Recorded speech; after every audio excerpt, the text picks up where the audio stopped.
सन्माननीय व्यासपीठ आणि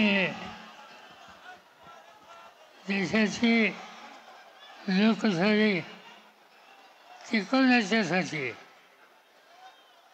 पहिले तिथे कष्ट करायला तयार असलेले तुम्ही बंधू भगिनी, आजचा हा मोर्चा मला काही जुन्या गोष्टी याचा आठवण करून देतो. मला आठवतं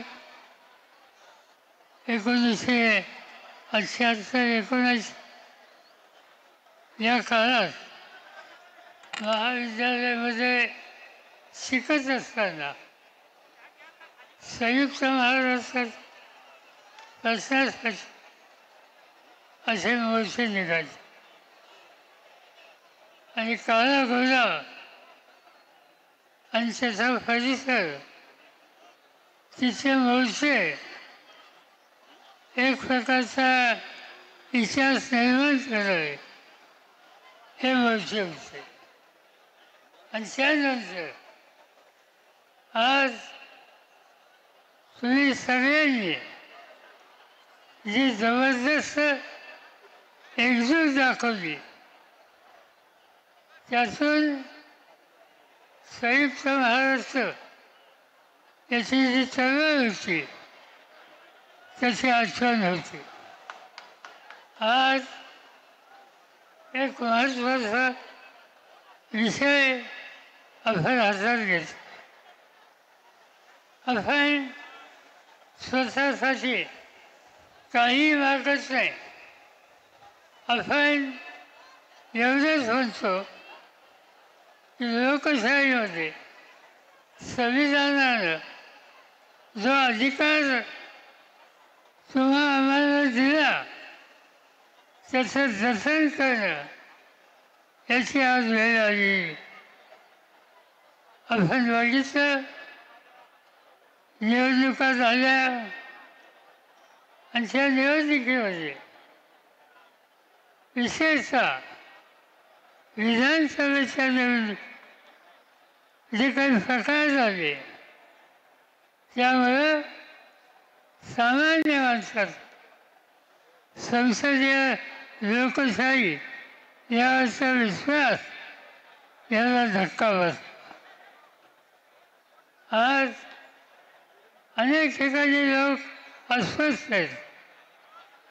आता या ठिकाणी उत्तमराव जानकर सोलापूर तिथल्या आमदारांनी त्यांचा अनुभव तुम्हा सगळ्यांच्या समोर सांगितला. त्याचं स्पष्ट होतं की सत्तेचा गैरवापर सातत्यानं केला जातो आणि याला तोंड द्यावं लागेल. राजकीय मतभेद असू शकतात, निवडणुकीमध्ये संघर्ष असू शकतो, पण या सगळ्या गोष्टी विसरून आम्हाला एक व्हावं लागेल आणि या देशाचा मतांचा अधिकार, लोकशाहीचा हा अधिकार हा जतन करणं हेच आमचं कर्तव्य आहे. हा दृष्टिकोन ठेवून आपण आज या ठिकाणी निर्धार केला पाहिजे. काही ठिकाणी काही लोकांनी तक्रारी केल्या, काही ठिकाणी सांगण्यात झालं की इथं बनावट आधार कार्ड हे मिळतात.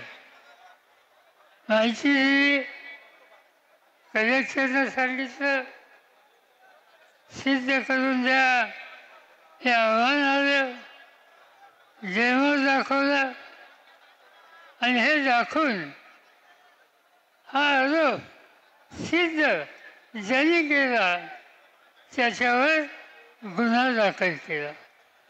खोटं जे आहे ते सांगण्याचा, सिद्ध करण्याचा प्रयत्न कोणी केला तर त्याच्यावर गुन्हे दाखल होतात.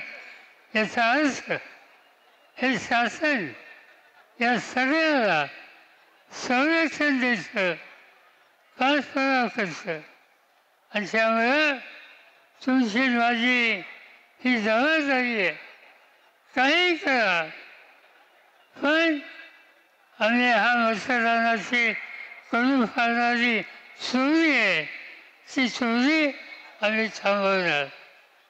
आज या ठिकाणी इथून जाताना आपल्याला हाच निकाल घ्यायचा आहे. आम्ही अनेक पक्षात आहोत, विचारधारा वेगळी आहे, कधी मतभेदी असतात, पण आज देशाची संसदीय लोकशाही ही शिकवायची असते, मताचा अधिकार हा शिकवायचा असेल, तर तुम्हाला मला एक व्हावं लागेल. मी तुम्हाला खात्री देतो. आज व्यासपीठावर असलेले सगळे नेते आणि सरकारी या सगळ्यांच्या वतीनं आम्ही असा हा निकाल घेतला. काय पडेलची किंमत देऊ, पण ही चोरी थांबवू आणि या देशाची लोकशाही टिकेल कशी याची खबरदारी घेऊ, एवढंच या ठिकाणी सांगतो आणि आपल्या सगळ्यांची रजा घेतो. जय हिंद, जय महाराष्ट्र.